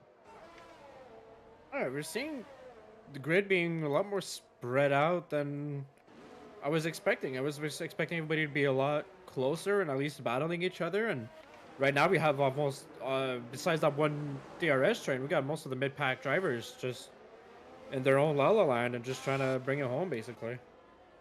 Yeah, something significant too. Era just fell out of DRS range of Lewis Piper, which means he's going to have Hudson breathing down his neck very soon, trying to take P4 from him on the grid. There's 13 laps remaining. I don't know, you can play defense for 13 laps, especially here. Yeah, you definitely can. I'm looking at the tire difference. Hudson Poole's got 2-lap older tires. There's a moment in Sector 2. It looks like it was an Alpha Tari that's behind. I don't know if that's Chase Wilson who's just slowed down for back markers. Yeah, I believe it was Chase Wilson who slowed down for back markers. So back to what I was saying is Hudson Poole's going to be trying to battle Eric Cavallo there, but the main thing is, worth noting is Hudson Poole's gained 9 positions since the beginning of the race. Yeah, that's incredible, and he's on the right strategy here at the end. He's up 9. He's on hard tires. So he won't really have to manage them because they don't really die in this game. He's got to hold off Freddie, but they both have penalties. That gap, though, with Quentin has dropped 5/10 in the past lap or two. So now those penalties might start to matter. And not to forget, Cal is approaching on medium tires. That gap is going to shrink. 2 very important gaps that are indeed going to shrink. So if those 2 drivers... if those 2 drivers basically end up catching up to Hudson and Freddie, then by the end of the race, they'll be taking over their positions. Yeah, it looks like it's a ghost car of Chase Wilson again. So I don't know if he had another disconnect issue or what, but regardless, he's out of the way of the back markers. He's a couple laps down at this point. Lewis now dangerously close to getting out of DRS range of his teammate Peter Giordano. But he's got the battery, so that's interesting, right? He's got 43% battery, and yet he's in danger of losing DRS to his teammate. Ooh. Yeah, something's going on with Chase Wilson. He's ghosted, and I think he just took his car back. He's missing his entire wing right now. Ooh, oh no. So he's ghosted. He's missing a wing. I think he gained control of his car in mid-corner or something, because he was all over the place. Yeah, no good place. Yeah, and I wouldn't be surprised if that's the DNF. Yeah, that's a retirement in the pits. So I expect him to change his wheels, change his front wing, and come out of the pits as an AI, because why not? Why wouldn't the AI come out of the pits and go up to turn 5 before officially retiring? No, as is tradition. Or not, oh, no. actually. Of course I have to say it to be contradicted by the game. That's a great case of the broadcaster's curse actually working in our favor. Actually working. Right? I deserve a medal for that one. Yes. Yes.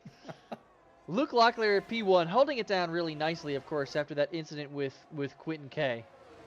Peter Giordano, 2.5 behind. Lewis Piper back within DRS range. There you go. Using that battery to get back. That was the right call. Small gaps here. Hudson Poole putting the pressure on Eric Carvalho. 10 laps to go. It's still half a second. Other small gaps. Marc-Louis Bastien trying to put some pressure on Aurel Hewis in the Haas, but he hasn't been able to chip away at that gap for some time. So we got maybe 4 drivers in DRS right now. That's kind of what we're seeing. Yeah, that gap between Freddie Rizal and Quinton has dropped to 1.4, so both Hudson and Freddie, by the end of this race, they're going to drop position to Quinton, and most probably Cal Blevins, who's 2.5 behind as well. That gap was 4 seconds 2 laps ago, Ranger. Yeah. I mean, he is moving. And the other Honda-powered car, the Red Bull in P10 of Duncan McCamick, he's on medium tires, and his gap to Maxime is also shrinking. So he's looking to at least stay in the top 10 and maybe get one more. I think that's a move that's going to be possible to do. I think Maxime with 16-year-old hard laps. Let me say that again. 16-year-old hard tires, I think, is going to be difficult to defend between him and Duncan, really. Era playing great defense on Hudson, not letting that gap shrink enough for him to think about making a move. Freddie, after his small incident, it wasn't really an incident, he kind of just almost lost the rear, but doing a really nice job of staying in P6, hanging on to Hudson throughout the race.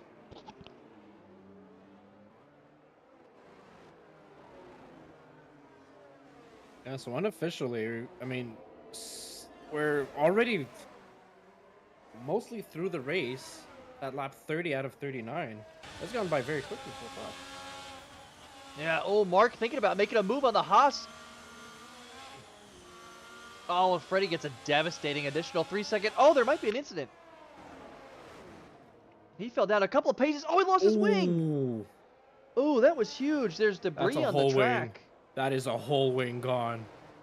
Oh, Freddie's race now all of a sudden. Damn it, man. I shouldn't have said anything about him. But he'll have to pull in the pits, and that's going to be dropping down potentially P12, P13, I think. Now I'm with Hudson, who's draining his battery here. He's going to try. Oh, he almost makes the move on Era, but cut backs out of it very nicely. Very clean. He saved both of them there. Is he going to make it go? Oh! Oh, he's trying it here. Why don't we try the switchback? Oh, he knocks Era off before the hairpin. Wow, that was crazy. Let's see if Era recovered. He did recover. I'm not sure if he's got damage or not. It doesn't look like it, but now he's got Quentin K on his gearbox. And that'll be interesting too, John. I don't know if you guys are going to see that in the steward's room. Oh, most definitely. That is definitely a penalty for shoving and overtaking there. And I'm wondering if Hudson maybe thought about letting Era go by, but then you have Quentin as well to take advantage of that. So he just went on, and he's going to have to deal with the penalty post-race because that was most definitely a textbook push and shove to overtake. Yeah, Freddie Rizal getting on the soft tires now, which is definitely the call, right? Especially with 6-second penalties. Just get as many positions, extend the gap as much as you can. Right? So Era now, instead of defending for P4, is defending for P5 against Quentin K rather than Hudson. And Cal is only half a second away from Quentin K himself. And Freddie Rizal now is gonna have such a tired advantage on everybody else in front of him. He's got a while to catch up on Cam Bourne ahead of him, but Cam Bourne's got 21 lap old hards, and Freddie's driving a little bit angry there. He's had a moment and lost his entire front wing, and he's driving a lot more erratic. He kind of had a spin there going out around turn 19. Yeah, he's flying, man. It's like a 7-lap quali session for him now. He's gonna just keep pushing. Oh yeah, and he's using all of his ERS, everything that he's got. He's gonna be pushing like crazy, but he's really just got to keep his head calm there. He's got to, keep it down and just do what he's been doing best so far, which is, put in lap after lap. He's probably gonna get fastest lap anyways. I don't think there's gonna be a challenge on that one. Lewis Piper now getting on his teammate Peter Giordano. He's going to have DRS here. Are they going to invert the cars? They are. Lewis Piper Oh, they takes are. P2. Interesting. I wonder. I'm gonna go look at the standings right now. I want to see how that could potentially affect the standings. I know Peter did not race early in the season. Yeah, and Lewis isn't full time, but that gap, I wonder if he might have damage. Because they made that was a pretty communicated thing. There was no fight there to make that move. And I noticed the gap between Peter and Luke go from about 1.8 to 3 seconds in like a lap. So I wonder if Yeah, Peter has damage. it's true because he is replacing Jeffrey Lawler, who's missed now 4 consecutive races. We're very eager to see Jeffrey back on the track. By the way, he's handling real life at the moment, and that's why he's not racing. But yeah, surprised with the switch. So you may be right on that one. Maybe it's just some slight damage, or maybe just engineer calling and saying that Lewis Piper has more pace than Peter Giordano. Could be, and that gap is already almost 2 seconds, and Hudson Poole will look to make a move on Peter Giordano as soon as he can. They're going to come down the main straight. There's the DRS. Let's hop in. No, Peter got a good exit coming out of Rascast. That pass is going to be difficult. Yeah, both drivers were emptied their batteries.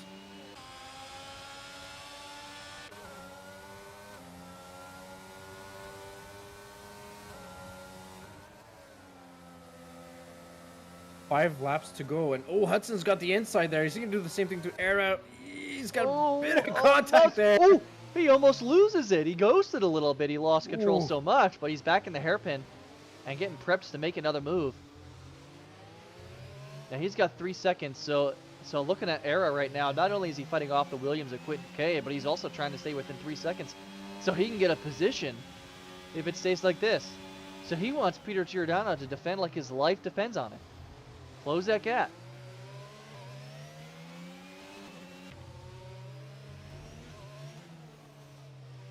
Yeah, so far a good recovery drive from Quentin after that incident with Locklear. So he's sitting P6, and we'll probably get P5. And if Locklear gets 5 second for that, at most Locklear is going to drop down to P3. He's got a sizable gap in front of him. So Right.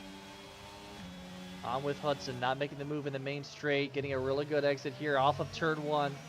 We'll see if he makes it off of streets here. Peter flashing, uses his ERS there. No, this is not going to be. I wonder if Marc Lebastien gets away. I think it's his 3rd penalty. yeah. And Hudson is right on the butt of Peter. No, he's not going to try to outbrake him there. He'll stay in P4 here unless he tries something different in the hairpin. He's going to bide his time for one more turn. Oh, he almost loses it. He needs to back up. He's losing positions. Hudson Poole trying to push too hard. And he's in P7. And luckily that gap between him and Maxime is significant, so his penalties don't come into play, but I can't see Hudson Poole getting more than P7 now. Era up to P4, Cal up to P5, Quinn up to P6.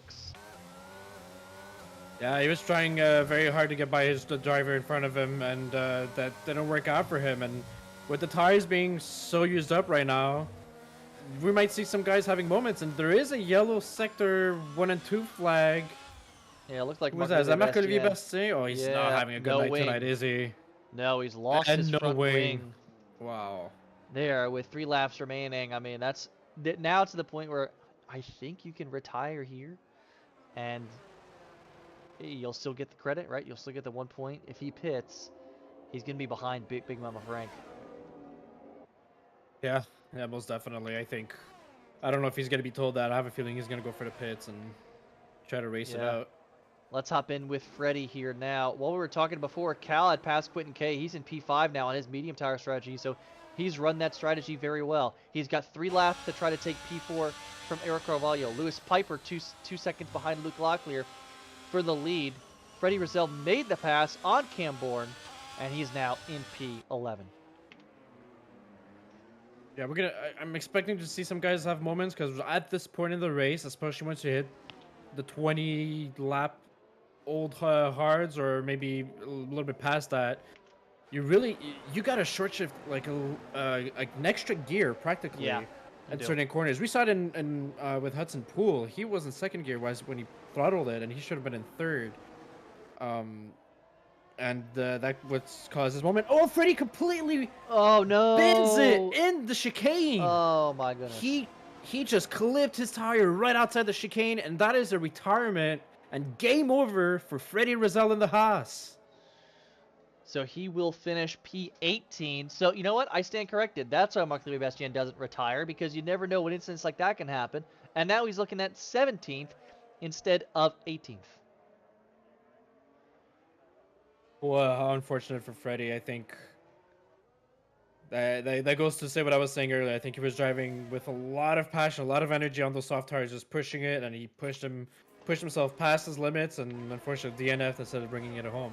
So something to watch here as the conclusion of the race starts. The gap between Peter and Era has closed significantly. We think it's possible Peter may have damage, because look at that gap now between him and Lewis Piper. Almost 8 seconds. So this could be a fight for a podium spot between Peter, Era, and Cal, who of course is on 13-lap mediums, what could be the better tire. And Quentin K's still in the party. He's half a second behind Cal. Oh, I think Cal had a moment, or had a bit of a spin there, and Quentin a little bit as well, and so Ooh. Cal saved it, but Quentin almost overtook him there. So Cal saved it, puts a little bit less pressure on Era now. I wonder if those medium tires are fitting. The Red Bull of Hudson Poole is now on the butt of Orel Quinton. I wonder if he's going to try to make something happen. Let's hop into the TV pod view here of Hudson, and this is going to start to get a little bit saucy. Yeah, these guys are following each other closely. I think Hudson Poole knows he's got that penalty, but I mean, he's a driver at heart, he's a racer at heart, so he's gonna try to go for an overtake on Quentin most probably, and it's a game of mistakes. All these drivers right now are just waiting to, or trying to cause the driver in front of them to make a mistake. Just put the pressure on, yeah. Exactly. And do that, exactly.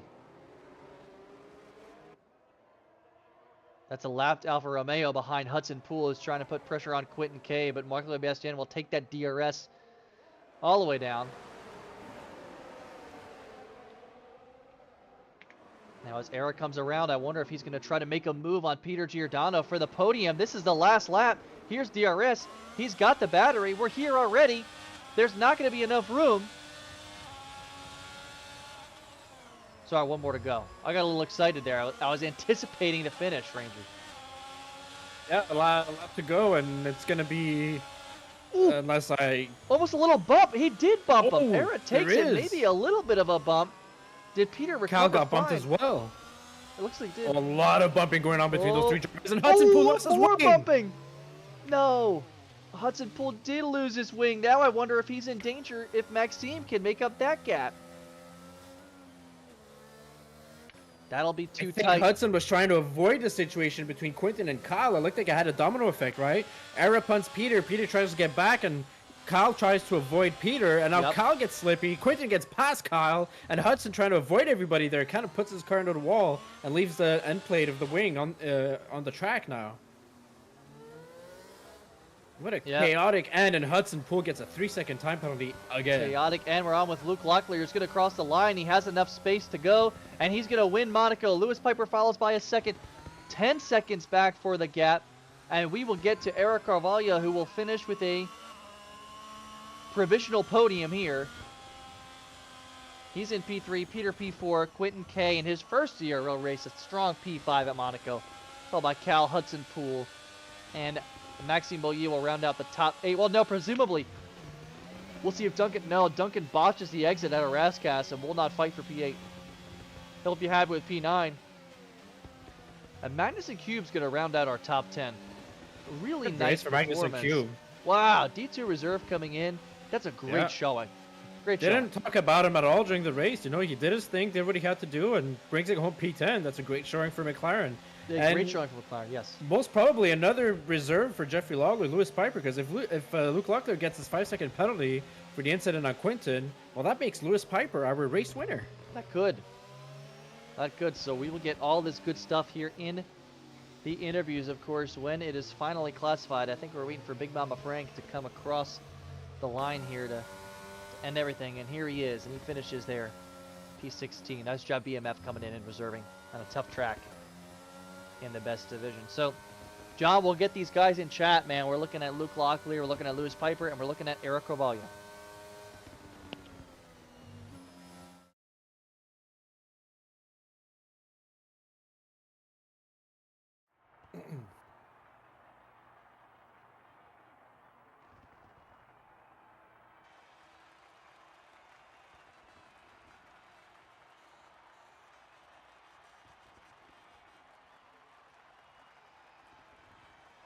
Stay tuned, folks. We'll get everybody here in the interview room. John, have you tagged him? Are you getting them in, or? Yeah, they're Perfect. tagged. We're waiting for them in the waiting room. It will eventually appear.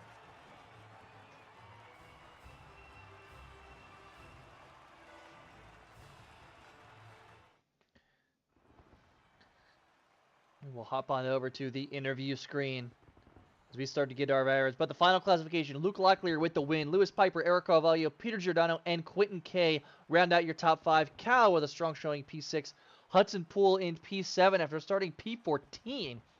What a recovery in Monaco, up 7 spots from qualifying. Maxime Duncan and Magnuson Cube round out your top 10. Cam, Aaron Altmaier, Oro Hewis, Marcel Green in the Williams. A quiet P14. Jason Pelter, Bruma Frank, Marc-Louis Bastien round out everybody who finished the race. Tough break for Freddie. He finishes P18 after being quite pacey. Unfortunate incidents at the end. Chase Wilson, Carl Behrens bring up the end. And already there is tension between Aaron Peter. Eric claiming he is not responsible for the Peter incident. So we'll see that in a bit. Maybe we could question him if he goes into the waiting room. So far, we've only got Lewis Piper. Well, let's go ahead and bring in Lewis, because if we speculate, which I don't like to do, but if we speculated on the stewardship, Lewis could be in the line for the win. So let's bring him in.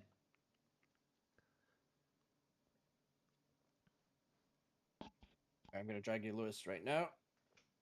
Here he is. Hey, Lewis, welcome to the broadcast booth, man. Glad to have you on board. Outstanding P2 today, man. You kind of reserve. You get a lot of practice in for Monaco. Was it a lap minutes thing? And you had a great performance. I woke up like 20 minutes before the race, and I kind of forgot for the week that was happening. So no, not much practice was done. Yeah, that didn't show at all, man. You looked good the entire time. I'm not sure if you got eyes on the incident in front of you with Thermo and with who was it? It wasn't Hudson Poole Quinton? now, Ranger. Oh, it was with Quentin in the Williams. Right. There's speculation that you could be in line for the win. Did you see that happen on track? I seen Quentin get spun around.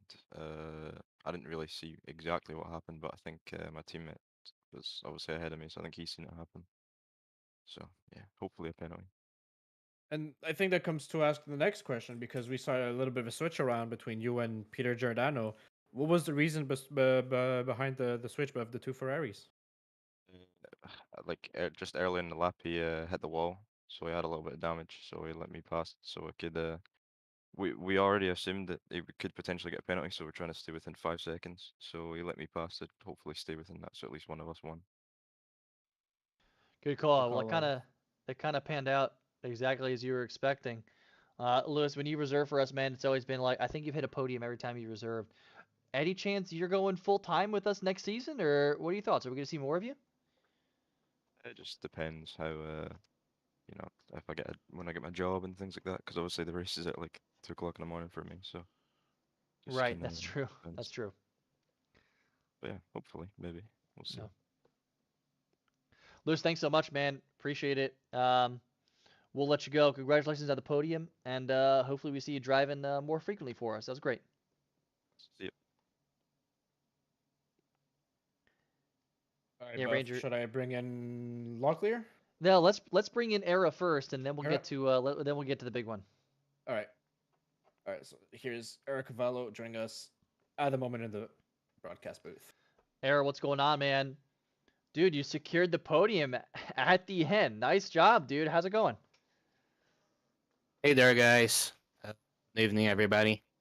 Yeah, apparently I was going for a dive on Peter or just going to annoy him a little on the last lap so he could make a mistake.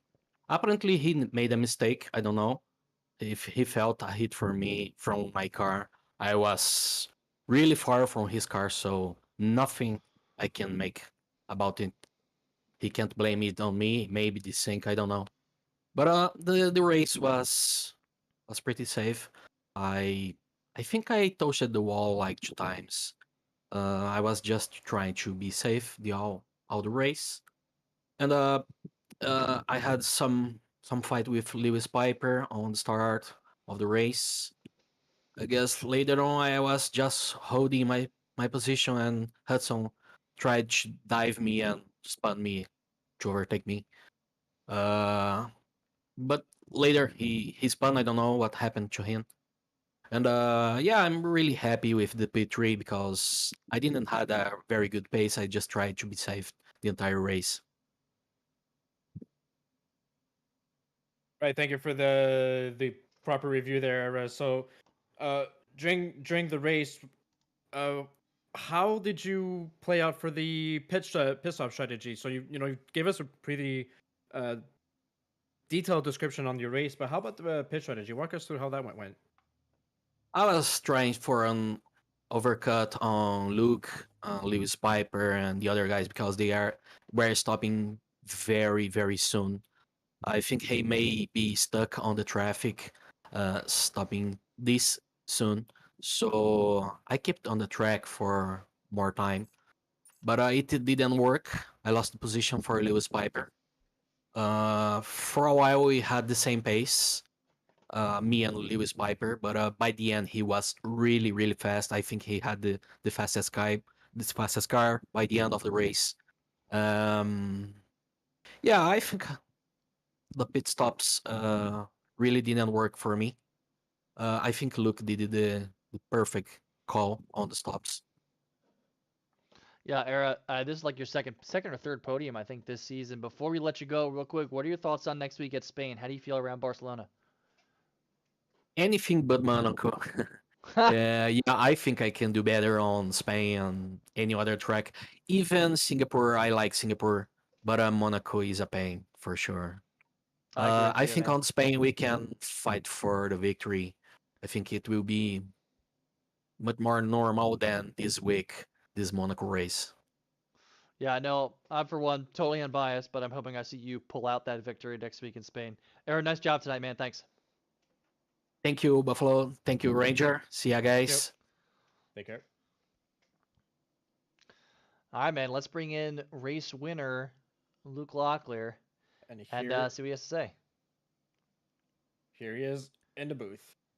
Luke, what's going on, man? Dude, Hey, congratulations, man. P1 Monaco. How's it feel? man, I feel, you know what? I feel just pure joy and Yeah. relief. Really, that's the two emotions I'm feeling right now. Well, you looked incredible today, but look, man, elephant in the room. The incident with Quentin K. He showed incredible pace the entire time. Little thing, it kind of looked like a bump, kind of looked like a spin. What's your take on the incident? Because we're hearing everybody else's take in the paddock. What are your thoughts? Yeah, I mean, everyone else can make their takes, but me and Quinton have been talking about it already in DMs. Duncan had front wing damage coming into the corner, and he had to brake a lot because he did. Of course, he doesn't want to hit the wall again. He has front wing damage, and then Quinton had to brake as well. And in a result, I was driving cockpit this race, so I couldn't really see Duncan slowing down. So when I got right behind Quentin. It was I'm telling you, it's the smallest of taps. I can't wait to like show the stewards this. John, you're gonna see this, dude. It's the Yeah, smallest of taps. And Ranger just and not Ranger, Quentin just went to the wall, dude. I feel so sorry for him. He did an amazing race. He deserves to be being interviewed right now. He deserves to uh be up here. He deserves it for sure. for sure. I was talking about it earlier in the race actually, and it didn't look like a very strong tap at all. But we know how it is in this game, right? You just blow some air on the rear wing, and suddenly the rear completely loses it. So we'll be Yeah, it is. definitely looking at it in the stewards room on our end.